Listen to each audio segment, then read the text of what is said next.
નમસ્કાર, હું છું કેતલ અને આપ જોઈ રહ્યા છો CB24।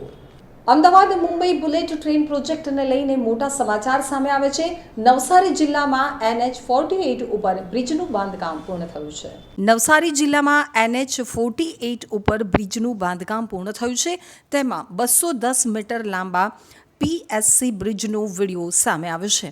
નવસારી જિલ્લાના સિસોદરા ગામ પાસે પુલ બનાવ્યો છે। આ બ્રિજ બિલીમોરા અને સુરત બુલેટ ટ્રેન સ્ટેશન વચ્ચે છે।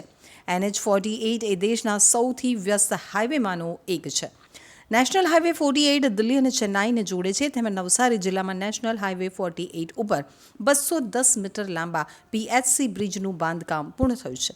આ પુલ 1 ઓક્ટોબરે પૂર્ણ થયો છે। આ પુલ નવસારી જિલ્લાના સિસોદરા ગામમાં બનેલ છે। આ બ્રિજ બિલીમોરા અને સુરત બુલેટ ટ્રેન વચ્ચે આવેલું છે। NH48 એ દેશના સૌથી વ્યસ્ત હાઈવેમાંનો એક છે, જે દિલ્હી અને ચેન્નાઈને જોડે છે। 2026માં સુરત અને બિલીમોરા વચ્ચે બુલેટ ટ્રેનનું ટ્રાયલ રન કરવાની સરકારની યોજના છે। હાલ ગુજરાત સહિત મહારાષ્ટ્રમાં બુલેટ ટ્રેનનું કાર્ય પૂરજોશમાં આગળ વધી રહ્યું છે, જેના પગલે મહત્વાકાંક્ષી પ્રોજેક્ટને લઈ અને એક પછી એક અપડેટ સામે આવી રહી છે। પ્રોજેક્ટ સંબંધિત નવા અપડેટ અનુસાર નવસારી જિલ્લામાં બિલીમોરા અને સુરત વચ્ચે નેશનલ હાઈવે 48 ઉપર 210 મીટર લાંબો PSC બ્રિજ બનાવવામાં આવ્યો છે।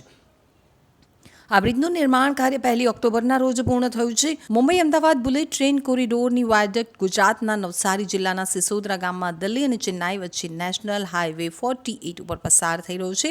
આ 210 મીટર લાંબો બીજો PSC બોક્સ સેગમેન્ટ બ્રિજ છે, જેનું નિર્માણ હાઈવે ઉપર બેલેન્સ કેન્ટિલીવર મેથડ દ્વારા કરવામાં આવ્યું છે। બ્રિજમાં 72 સેગમેન્ટ છે, જેમાં 40+65+65+40ના 4 સ્પેન છે। આ બ્રિજ બિલીમોરા અને સુરત બુલેટ ટ્રેન સ્ટેશન વચ્ચે આકાર પામ્યો છે।